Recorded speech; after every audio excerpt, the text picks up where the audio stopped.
Conakry, le 22 avril 2019. Mesdames et messieurs, merci de l'attention et bienvenue dans cette édition. Donc voici le sommaire. Après 40 jours de jeûne et d'aumône, les chrétiens de Guinée ont célébré la fête de Pâques. Ce matin, l'archevêque de Conakry a organisé une messe avec les enfants des différentes paroisses de la capitale. Forte mobilisation des populations de Pita, témoignage de reconnaissance au chef de l'État pour les actes posés. La jeunesse de Pita, à travers un tournoi de foot, magnifie les œuvres du professeur Alpha Condé au Fouta. Au sommaire encore, la 6e édition du Festival de la création cinématographique s'est ouverte à Koya. Elle mobilise plus de 5000 jeunes. Objectif promouvoir les œuvres cinématographiques dans le pays. Mesdames et messieurs, bonsoir. Lors de dernier séjour de travail à Dakar, au Sénégal, le président de la République, professeur Alpha Condé, a accordé une interview à la presse sénégalaise. Plusieurs questions d'intérêt national ont été abordées. Nous vous proposons un extrait de cet entretien. Regardez. Alors, Monsieur le Président, on sait que vous êtes un homme de dialogue. À quel niveau de dialogue êtes-vous avec l'opposition en Guinée, d'autant plus qu'on sait qu'elle s'est regroupée au sein du Front National? Vous savez, de dialogue, c'est pas d'opposition. Moi, il y a un cadre de concertation. C'est dans ce cadre-là que se passe le dialogue. Moi, je suis président de la mêlée, je suis président de tous les Guinéens. Il y a un cadre de concertation. Logiquement, c'est là-bas que toutes les questions doivent être discutées. Puis on a mis ce cadre en place. Je pense qu'ils ont fait, il n'y a pas d'énervement. Que ce soit des problèmes politiques ou des problèmes d'élection, tout est discuté dans ce cadre où nous retrouvons mouvement présidentiel opposition, mais aussi avec les partenaires étrangers qui assistent à ces réunions, que ce soit des partenaires africains, ou européens, ou américains ou chinois, c'est-à-dire les corps diplomatiques participent à ces discussions. Donc il y a un cadre de dialogue. Et si chacun respecte les règles institutionnelles et le fonctionnement de la démocratie, c'est d'abord que doit se régler. Voilà, vous suivrez l'intégralité de cette interview réalisée ici à Conakry, juste après cette édition d'information. Les fidèles chrétiens de Guinée ont célébré dimanche la fête de Pâques, une fête qui marque la résurrection de Jésus-Christ. C'est le passage de la mort à la vie. Ce lundi, l'archevêque de Conakry a célébré une messe avec les enfants des différentes paroisses de la capitale. La prière a eu lieu à l'église Saint-Charles de Sonfonia. Bernard Tonguino était de la partie. Pâques avec les enfants, une tradition de l'église catholique. Tous les lundis de Pâques, l'archevêque consacre une célébration aux tout-petits. Objectif, expliquer aux enfants le sens de la mort et la résurrection du Christ et partager avec eux la joie de la fête pascale. Pendant les 40 jours, pendant la semaine sainte, les adultes sont très nombreux et les prédications s'adressent à eux pour qu'ils comprennent davantage l'évangile, qu'ils comprennent davantage le message de Jésus. Mais les enfants s'ennuient, les enfants ne sont pas pris en compte. C'est pourquoi j'ai voulu qu'on se rencontre ici avec les enfants pour que nous puissions fêter ensemble la résurrection de Jésus, qui est un moment important dans notre vie chrétienne. À cette messe, la liturgie et toutes les animations sont assurées par les enfants. En participant à la célébration, les tout-petits retrouvent la joie de la fête pascale avec toute l'église. Aujourd'hui, le fait de prier avec l'évêque, se fait pour moi une grande joie de lui voir prier avec nous, avec tous les paroissiens de l'archidiocèse de Conakry. L'évêque nous a exhortés à continuer à respecter nos parents, à être des enfants bons, gentils, pour mieux connaître le royaume de Dieu. Ils étaient des centaines d'enfants venus de plusieurs paroisses de la capitale à prendre part à cette prière de lundi de Pâques à la paroisse Saint-Charles-Luanga de Sonfonia, une paroisse du doyenné de la banlieue, considérée comme l'une des plus grandes circonscriptions catholiques de Conakry. Dans l'actualité encore, conférence de presse sur le plaidoyer relatif au respect du droit des patients. Elle est organisée par le collectif interassociatif avec l'appui financier de Sortis. La démarche vise à instaurer une journée nationale des droits des patients en Guinée. Adia Toubari. Acteur communautaire majeur, le collectif interassociatif se veut plus concret dans la défense des droits des patients en Guinée. Dans cette optique, les membres du collectif s'engagent dans l'élaboration d'un mémorandum de plaidoyer qui rappelle les textes législatifs relatifs aux droits fondamentaux des patients. Les mesures législatives en faveur de la santé et particulièrement en faveur des personnes vulnérables ont été prises pour réglementer le secteur de la santé. On peut citer, entre autres, la loi L010/AN/2000 portant sur la santé de la reproduction, la loi L/2005/025/AN du 22 novembre 2011, adoptant et promulguant la loi relative à la prévention, à la prise en charge et le contrôle du VIH/Sida. Ce mémorandum vise surtout l'institutionnalisation d'une journée nationale des droits des patients et même des usagers des services de santé. Mais avant, le collectif interassociatif prévoit la vulgarisation dans les différentes langues nationales des dispositions juridiques consacrées aux droits des patients. Cette stratégie permettra aux communautés de connaître leurs droits, mais aussi leurs devoirs en faveur de la promotion des services de soins de qualité. La politique nationale de la santé de la Guinée prévoit la participation de toutes les parties prenantes, y compris les communautaires. Donc s'il y a une large compréhension du droit du patient, mais aussi de ses devoirs, ça va améliorer l'accès aux services de santé, ça va améliorer la qualité et ça va faciliter un accès universel. Dans les perspectives du collectif interassociatif, une rencontre avec les différentes centrales syndicales et les travailleurs à tous les niveaux des services administratifs pour évaluer le respect du droit à la santé dans le contexte professionnel. Une démarche qui répond aux recommandations de l'Organisation internationale du travail. Rendons-nous dans les commissariats centraux de Conakry où sont délivrées les cartes d'identité nationale, les nouvelles dispositions qui sont prises donc par la Direction générale de la police pour limiter les infractions et faciliter l'obtention des pièces d'identité. À ce jour, l'opération se déroule dans les bonnes conditions. Suivez le constat de Alpha Isiagaba. La demande était toujours forte à travers le pays. Ici au commissariat central de Matam ou encore à Dixine, il y a toujours de l'affluence dans l'attente du précieux sésame.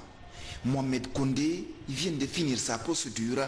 Il obtient sa pièce d'identité après une semaine d'impatience. Je suis content de recevoir ma carte aujourd'hui, le 8/4 2019. La carte, je suis venu déposer mes dossiers, ils m'ont demandé de déposer le dossier. J'ai déposé l'extrait avec un certificat de résident avec 4 photos fond jaune. Et après, ils m'ont demandé de payer 15 000 francs. Sur la nouvelle carte d'identité nationale, 4 informations majeures. La présence du timbre livré par le Trésor public, l'empreinte digitale, le cachet et la signature du commissaire central et le numéro de la série. Le prix officiel d'une carte d'identité est fixé à 15 000 francs guinéens et la durée d'acquisition est de 72 heures maximum. Mais sur le terrain, ce délai est élastique. Dès qu'ils viennent avec les documents, ils vont voir un des agents ici. C'est l'intéressé vérifie les documents. Si les documents sont authentiques, certains viennent sans photo, d'autres viennent avec les photos. Après avoir fini de vérifier les dossiers, il y a les fiches pour les empreintes. Ils payent la fiche à 2 000 francs, ils payent les fiches, ils viennent dehors. Il y a une équipe, il y a 2, 3 personnes qui sont là-bas pour les empreintes. Ils font leur empreinte, ils prennent la taille, il y a la mesure. De là-bas, ils reviennent, je revérifie pour une deuxième fois si les documents sont authentiques. Si je vois que les documents sont authentiques, je mets mon cachet pour prouver que oui, les documents sont authentiques. Et j'ai vu l'intéressé. Là-bas, je rassemble encore moi-même les dossiers, j'envoie sur le commissaire central adjoint. Lui aussi revérifie pour une 3e fois. Après, il me remet les dossiers, j'envoie, je compte le nombre de dossiers, je mets les planches là-dessus. Moi-même, j'envoie, je donne à l'informaticien. Ces derniers mois, l'affluence est dense dans les commissariats. La faute au concours de recrutement dans l'armée. Plus de 100 postulants sont enregistrés par jour. Certains candidats pressés sont encouragés à prendre des raccourcis. Des cas de fraude sont signalés, mais avec le prochain système d'identification biométrique, la pratique pourrait cesser.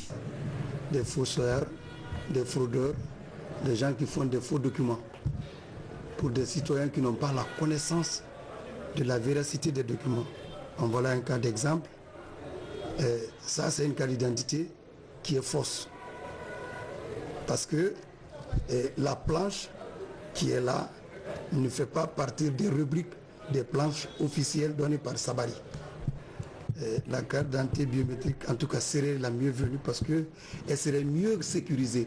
Et c'est dans le modernisme. Récemment, lors d'une tournée, le nouveau directeur général de la police nationale avait mis en garde tous les agents falsificateurs de documents authentiques. Les sanctions tardent encore à tomber alors que la pratique est loin d'être abandonnée. La sécurisation de cette pièce d'identité du citoyen se pose toujours avec acuité. Le projet d'appui à la réforme du secteur des transports prendra fin en décembre prochain. Pendant 4 ans, il a permis au ministère des Transports et des Travaux publics de réaliser plusieurs actions dans le pays. Le comité technique de suivi du dit projet vient de tenir sa 3e réunion à Conakry. Mamadi Ternaka Misoko. Le transport et les travaux publics, deux secteurs porteurs de croissance, est jugé prioritaire par le gouvernement guinéen. Pour mieux développer et organiser ces secteurs, l'Union européenne est aux côtés de la Guinée à travers le projet d'appui à la réforme du secteur des transports PAST, financé à 83 millions d'euros. 4 ans après sa mise en œuvre, le comité technique de suivi du projet tient sa 3e réunion à Conakry. Objectif, faire un état des lieux des différentes actions déjà menées. Les grandes réalisations que nous avons faites, c'est l'étude du plan de déplacement urbain qui va donner lieu à de grands investissements dans le domaine du développement des transports en commun sur Conakry. Il y a eu beaucoup de réformes sectorielles et de textes de nouvelles lois qui ont été approuvés pour améliorer l'ensemble de la gestion du secteur des transports, les transports routiers en particulier, l'entretien routier. Nous avons beaucoup discuté sur les problèmes du financement de l'entretien routier, de la réalisation des travaux et du contrôle de leur qualité, de manière à ce que les contributions des Guinéens au financement par l'intermédiaire du fonds d'entretien routier soient vraiment bien utilisées pour améliorer les routes du pays.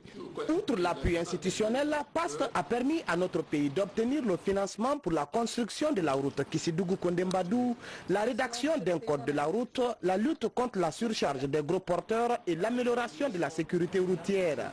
Des acquis que le gouvernement compte pérenniser. Les impressions sont extrêmement favorables. Je suis honoré de représenter le gouvernement guinéen en étant l'interface, l'ordonnateur national pour la Guinée. Mais je suis heureuse parce que les ministères sectoriels, en l'occurrence le ministère des Transports, a fait un travail remarquable, ainsi que celui des travaux publics. Donc accompagner des secteurs aussi importants pour notre économie et voir l'effectivité du travail qui est fait, ça nous rassure en tant qu'État, mais ça rassure aussi nos donateurs qui amènent tant de ressources pour la Guinée. Le projet d'appui à la réforme du secteur des transports prend fin en décembre prochain. Le gouvernement s'engage à poursuivre ces initiatives pour maintenir, réhabiliter et surtout développer les routes et le système de transport. Direction la savane guinéenne, la commune de Convergence. L'UNICEF fait le point à Cancan avec les acteurs impliqués dans la mise en œuvre de cet ambitieux projet. Les avancées significatives sont enregistrées, de belles perspectives sont attendues et une 40aine de communes sont touchées par le programme. Fodi Bangali Fofana est notre correspondant permanent dans la région. C'est une mission conjointe UNICEF, Programme national d'appui aux communes de Convergence, et le ministère de la coopération de l'intégration africaine qui arrive au gouvernorat de Cancan. Reçu par le gouverneur de région, ce temps d'entretien a permis aux visiteurs de briefer l'objectif de ce déplacement qu'ils effectuent dans la région de Cancan. Après cet entretien, la mission a repris la route pour Baro, située à une 50aine de kilomètres de Cancan et relevant de la préfecture de Kouroussa. Parmi les 10 communes de convergence que compte la région de Kankan, Baro est considéré comme un exemple, un modèle. Et nous avons pris initiative sur un certain nombre de paramètres, à savoir l'éducation, la santé et l'assainissement à rendre notre commune propre, exemplaire du pays. Il s'agit pour la mission au cours de cette visite de terrain de voir si le taux de vaccination des enfants, notamment des jeunes filles, le taux de scolarisation, le taux d'enregistrement des naissances dans la commune rurale de Baro se sont améliorés avec l'appui de l'UNICEF. L'UNICEF, on soutient les efforts du gouvernement national. Le coordinateur du programme national de communes de convergence, il est avec nous, le chef de notre mission. Et on soutient les 40 communes pour améliorer les services pour les enfants, la vaccination, l'école, nutrition, l'eau, assainissement, la protection des enfants, le soutien aux femmes dans le domaine de santé. On fait tout ça pour qu'on puisse améliorer et soutenir un système qui est déjà en place. Et avec la décentralisation qui va être renforcée et surtout la gouvernance. La décentralisation est un processus et nous voyons que les maires qui sont à la charge de l'exécution de cette initiative maîtrisent mieux, n'est-ce pas, le concept. Ça nous donne de l'espoir parce que nous avons aujourd'hui des élus locaux lettrés. Donc depuis l'installation de la nouvelle équipe communale dans toutes les communes du pays, nos maires arrivent à mieux s'approprier du concept de la décentralisation et notamment, n'est-ce pas, du concept commune de convergence. Cette initiative de commune de convergence est une question de gouvernance et une question de gestion des ressources locales pouvant permettre à ce programme de prospérer et d'atteindre l'objectif ciblé par ses initiateurs. Examen du rapport de la société Sama Ressources Guinée portant sur l'étude de faisabilité du projet d'exploitation du graphite à Lola. Cet exercice des départements des mines, des transports et de l'environnement consiste à amender et assainir le document pour mieux préparer la phase de construction. Valérie Talimanet. C'est un projet pilote dans la diversification de l'exploitation minière en Guinée. Le projet Sama Ressources évolue dans la préfecture de Lola depuis 2012 dans la recherche du graphite. Après la phase de recherche qui a permis d'élaborer l'étude de faisabilité, le rapport est présenté au cours d'une rencontre à Conakry pour amendement et validation. On a reçu aujourd'hui la validation provisoire, donc on va attendre le PV de la part du gouvernement, on va appliquer ça dans le nouveau rapport d'étude de faisabilité et puis on va présenter ça. Une fois qu'on a une étude ou qu'on a un permis validé, qu'on reçoit notre permis d'exploitation, après ça il faut qu'on commence à discuter notre convention minière avec l'État et en même temps on va continuer le travail pour financer le projet. Donc on se donne jusqu'à la fin de l'année pour compléter ça, pour ensuite commencer la construction dès le début de l'année. Le graphite a été découvert en 1951 lors de la construction de la route nationale Conakry-Lola.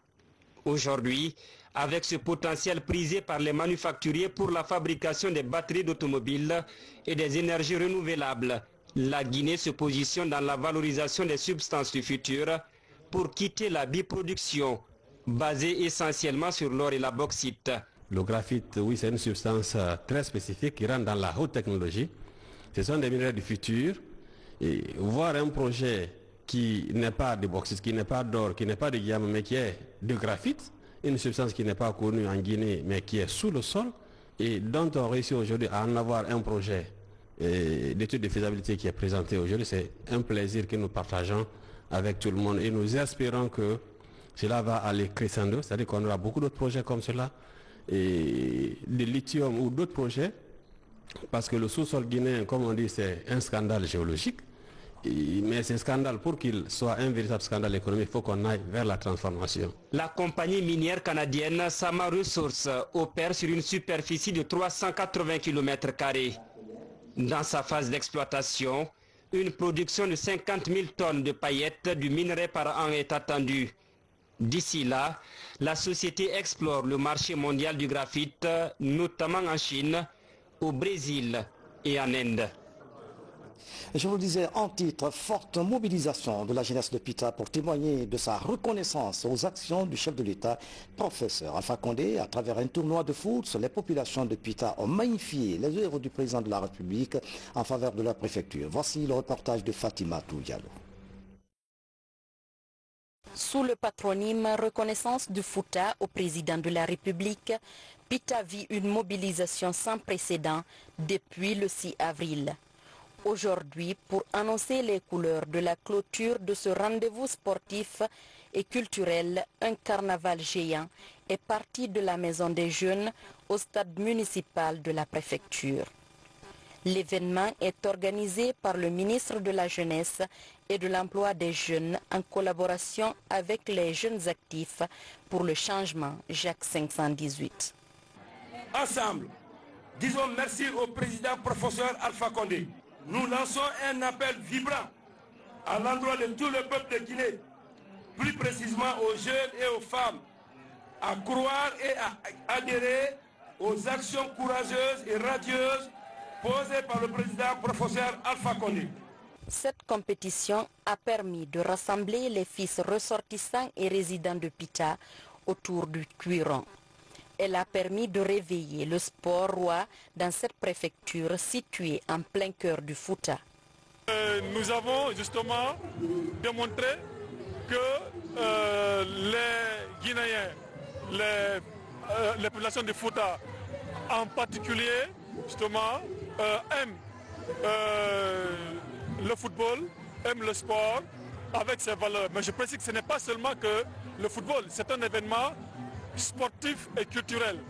Durant cette période, nous avons aussi organisé des communications, des conférences, des rencontres pour écouter les jeunes, pour écouter les populations, n'est-ce pas, pour nous dire qu'est-ce qu'elles veulent. Pour cette finale, l'équipe de Sangareya en blanc est opposée à celle de Bourwal Tapé en jaune. Les deux équipes se sont neutralisées au bout des 90 minutes. Il a fallu l'épreuve des tirs au but pour que Bourwal Tapé remporte le trophée. La satisfaction du gouvernement quant à l'événement, à l'organisation, à l'initiative et surtout à son déroulement. Et accompagner le ministre de la Jeunesse et des Sports pour cette initiative, faire de manière à ce qu'elle se pérennise pour que les jeunes puissent trouver le cadre de récréation qu'il leur faut, le cadre de fraternité qu'il leur faut pour renforcer l'unité nationale, renforcer la cohésion et aussi exprimer leur reconnaissance au président de la République pour tous les bienfaits qu'il ne cesse de poser pour la jeunesse guinéenne et pour l'avenir de ce pays. Ce tournoi de reconnaissance au chef de l'État a tout son sens dans cette cité. La ville a bénéficié de plusieurs infrastructures sociales de base. Actuellement, les travaux de bitumage de plusieurs kilomètres de voirie urbaine sont en cours à Pita. Autant de réalisations magnifiées par la population locale durant ces 2 semaines d'activités culturelles et sportives. Dans le même registre, les populations de Boké ont organisé ce lundi un meeting de soutien aux actions du président de la République, professeur Alpha Condé, une manifestation ponctuée de discours de reconnaissance aux œuvres du gouvernement. Les populations sont sorties massivement. Le compte-rendu de notre envoyé spécial lancé Koulibaly dans les prochaines éditions des formations. Et puis, inauguration de la grande mosquée centrale de Farana. La reconstruction a coûté plus de 3 milliards de francs guinéens. C'est une forte délégation gouvernementale qui a représenté le chef de l'État à cette cérémonie. Mamadou Patibali. Situé au bord du fleuve Niger, Farana, cité religieuse, bénéficie d'une nouvelle mosquée. Sa reconstruction s'élève à plus de 3 milliards de francs guinéens. Elle est financée par le ministre de l'Environnement pour une capacité d'accueil estimée à près de 3000 fidèles. À la coupure du cordon inaugural, le chef de l'État, le professeur Alpha Condé, a dépêché une forte délégation gouvernementale conduite par le ministre de l'Environnement auprès des sages et notables de cette ville historique et touristique. Grâce aux prières et aux bénédictions des sages, des autorités administratives, notre ministre d'État de l'Environnement, son Excellence Oye Guilavogui, a entendu le cri de cœur de Sinadef pour la reconstruction de cet édifice de l'islam qu'est la grande mosquée de Farana, dans le seul but d'améliorer les conditions de prière des fidèles musulmans de cette préfecture. Sinadef, par ma voix, reste reconnaissant et adresse ses sincères remerciements aux généreux donateurs. Farana a été fondé dans l'esprit de la fraternité, de la famille, de la cohésion, de l'unité. C'est un héritage que chaque fille, chaque fils digne de Farana devrait porter et entretenir. Pour la petite histoire, c'est en 1935 que le président Ahmed Sékou Touré a posé la première pierre de travaux de construction de cette maison de Dieu. C'est grâce à Dieu, depuis l'arrivée du professeur Alpha Condé, que nous parvenons à faire tout ça. Donc aujourd'hui à Farana, je suis très content, très heureux avec cette mobilisation massive, avec la qualité de l'organisation. Aujourd'hui, personne ne s'est plaint, tous s'est déplacé tranquillement et tout le monde a quitté de son devoir religieux aujourd'hui. Les conseils qui ont été donnés par le secrétaire général de la Ligue islamique cadrent parfaitement avec la vision politique du chef de l'État, le professeur Alpha Condé, qui appelle tous les ressortissants de Farana à l'union d'action, au renforcement de l'unité internationale et surtout des liens de fraternité entre les fils de Farana, pour que cessent définitivement les dissensions qu'il y a sur le terrain, afin que les gens de Farana puissent aller ensemble bâtir un Farana prospère et émergent. Le gouverneur de Farana et le maire de la commune urbaine ont tour à tour salué l'élan de développement économique et social amorcé par les fidèles musulmans. C'est pourquoi le secrétaire général aux affaires religieuses, qui a officié le sermon et la grande prière du vendredi saint, a exhorté les fidèles musulmans à faire de cette maison d'Allah un lieu de promotion de l'islam afin de cultiver l'esprit de paix, d'unité, de tolérance et de cohésion sociale entre tous les fils du pays, idéaux chers au chef de l'État, le professeur Alpha Condé. La fête de la mare de Nora Soba dans la préfecture de Sigiri, célébrée avec faste par les fils ressortissants et résidents du terroir. L'événement a déplacé une foule immense. Le gouvernement était fortement représenté, mais la mare est confrontée par la rareté du poisson et le dessèchement. Adi Kamara revient de Nora Soba. Voici son reportage. Dans l'amour aux fêtes de la mare, une tradition séculaire, elle déchaîne l'hystérie de la foule vers le barbotage. La pêche est pratiquée ici par les populations riveraines venues de Norakoro, Fanja, Nyandakoro, Damissa, Nunkunkan, Doura, Balato, Leleda, Kobala, Tassilima, Benkorokoro.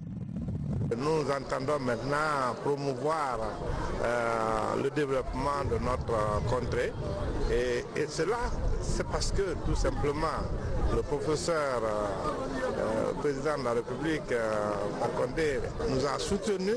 Ce n'est pas seulement les mines d'or qui développent notre village, mais c'est aussi les politiques de développement que les fils avec l'appui du gouvernement ont pu mettre en place.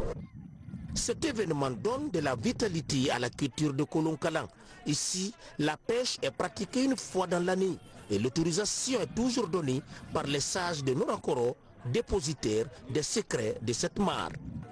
Cette année, la pêche n'a pas été facile. Les poissons sont rares et la mare connaît aujourd'hui un tarissement progressif, ce qui du coup donne du fil à retordre aux pêcheurs. Ici, je vois beaucoup de femmes. Elles font la pêche, la cueillette, elles font beaucoup d'activités. Mais ce qu'il faut saluer, c'est la solidarité, la convivialité qui anime vraiment cette fête de la mare. Le fleuve s'est vraiment asséché. C'est l'occasion pour moi d'interpeller les autorités à tous les niveaux, mais aussi les partenaires de développement, pour nous aider à vraiment draguer ce fleuve que nous considérons vraiment comme étant un patrimoine. Parce que cette fête-là, je me rends compte que depuis nos ancêtres, déjà on le pratique. Donc c'est bon que ce patrimoine soit préservé, mais vraiment jalousement. Il y a la mondialisation, la modernisation, etc. Mais je voudrais lancer un appel aux Africains et notamment aux Guinéens pour la revalorisation de nos traditions. C'est très important. Et pour cela, il faut qu'on s'entende. Je profite de l'occasion pour vraiment saluer le président de la République qui n'a ménagé aucun effort pour sauvegarder la paix dans ce pays. Depuis toujours, Noura-Soba s'est inscrit dans la dynamique de valorisation du patrimoine culturel de Kolonkala. Il s'agit notamment de la pérennisation de cette activité ancestrale et de la préservation d'autres sites historiques de la localité. La 6e édition du Festival de la création cinématographique ouvre ses portes. C'est la commune urbaine de Koya qui abrite les festivités. Les acteurs du cinéma et les autorités échangent sur les possibilités d'investissement dans les industries du cinéma. Aboubakar Junior Kamara, reportage. L'investissement dans les industries culturelles et de création cinématographique est la principale recommandation des professionnels du cinéma guinéen.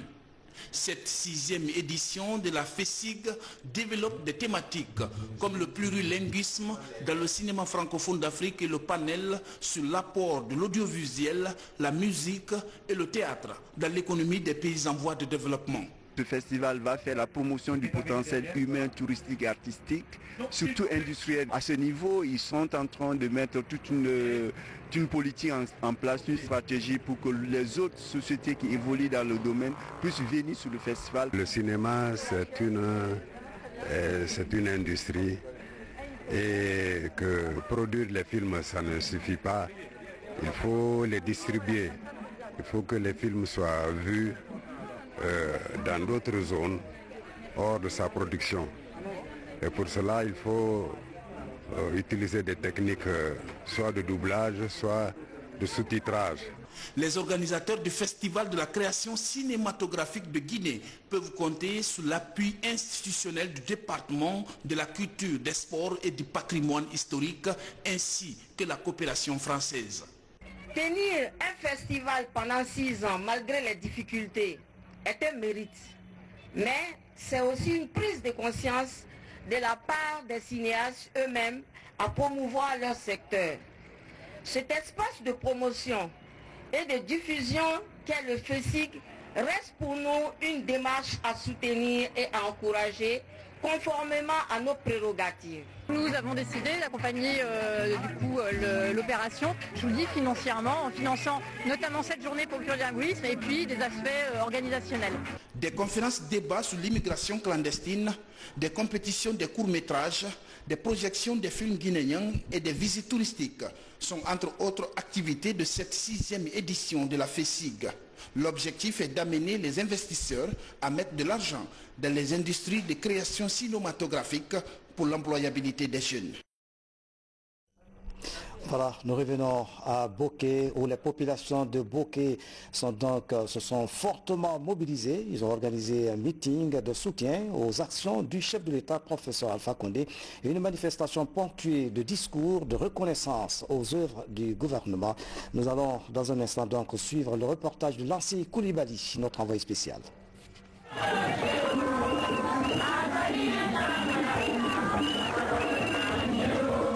Ce sont toutes les composantes socio-professionnelles des communes rurales qui se sont donné rendez-vous ce lundi à Boké, en cause des manifestations de soutien aux actions du chef de l'État. À travers cette mobilisation, les populations de Kakandé ont témoigné leur reconnaissance au professeur Alpha Condé pour la réalisation de nombreuses infrastructures sociales de base en leur faveur. Depuis votre arrivée à la magistrature suprême de notre pays en 2010, vous avez ouvert des vastes chantiers de développement socio-économique et multisectoriel dont les résultats probants sont indéniables.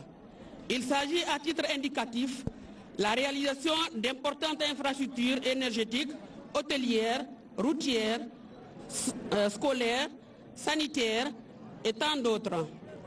À côté de ces immenses chantiers, vous avez engagé également la réforme des services de défense, puis vous vous êtes impliqué dans l'organisation des états généraux des différentes branches professionnelles, dont entre autres l'agriculture, l'élevage, les mines, la boulangerie, pâtisserie, en vue de leur qualification et rentabilité au bénéfice des populations guinéennes. L'occasion était opportune pour les populations d'insister sur la nécessité de réviser l'actuelle constitution. Cette manifestation est faite pour montrer à la face du monde que Boké est prêt à la révision constitutionnelle.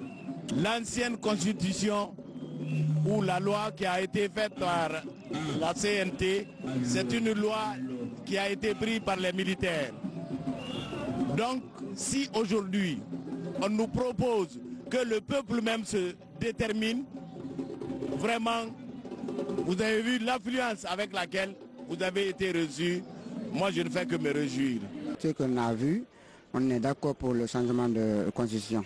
Ouais, parce qu'il y a beaucoup de choses qui se trouvent dans notre constitution qui ne sont pas respectées. Donc nous prévoyons que réellement ce que nous sommes en train de faire actuellement, que ce soit dans notre nouvelle constitution. Les différentes interventions ont été essentiellement axées sur la préservation de la paix, de l'unité et de la concorde à Boké. Toutes choses susceptibles de booster les secteurs d'activité dans cette localité devenue une véritable zone d'attraction. Voilà, dans un instant, vous suivrez l'intégralité de l'interview que le chef de l'État, professeur Alpha Condé, a accordé à la presse sénégalaise ici à Conakry. C'est la fin de cette édition. À tous, merci de nous avoir suivis. Excellente soirée, où que vous soyez dans le monde. À demain.